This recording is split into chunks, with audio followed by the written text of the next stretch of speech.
So it's day 1 today. Medyo na-delay lang or na-late lang tayo.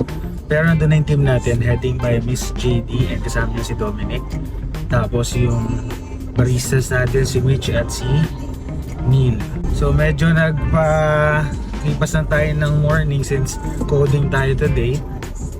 Pwede lang tayo bumiyahe ng window hour or window time during 10 a.m. to 5 p.m.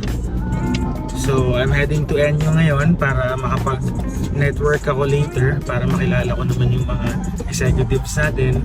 And at the same time para ma-check din natin if kamusta ba yung coffee. Syempre kasi iba yung preference kapag first time nila na tikman yung coffee ninyo, no? Unlike yung mga nasa NU MOA na talaga is madalas na silang nagkakape doon. So mga 5:30 pa lang nagme-message na kami with the team, nagpe-prep na sila. So around mga 6:30 siguro dumating sila sa NU MOA.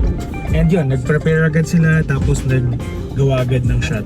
Nakakatuwa lang kasi habang gumagawa ng shots for the event, ang dami rin bumibili sa kiosk. Mabuti na lang dumating din talagang magmaman doon sa kiosk natin mismo, si Mitch and si Neil.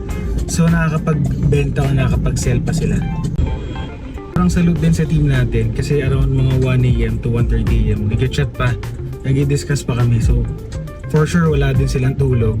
Kaya saludo kami sa inyo. Punta na tayo sa AVR, nag-lunch na ata sila or nag-break na.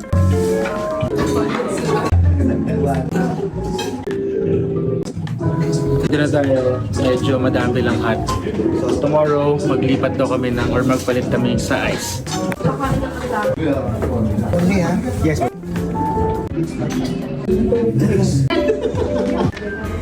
So it's 2:25 already. So ito na lang yung drink sa atin natin. Nangyari is hinahatid na namin dun sa place sila kasi wina-warm pa namin. So ang tagal medyo mag-warm kapag sabay-sabay sila. So hinahatid na lang namin sa loob. Since malapit lang naman, sa tapat lang naman ng launch. 15 minutes to 3.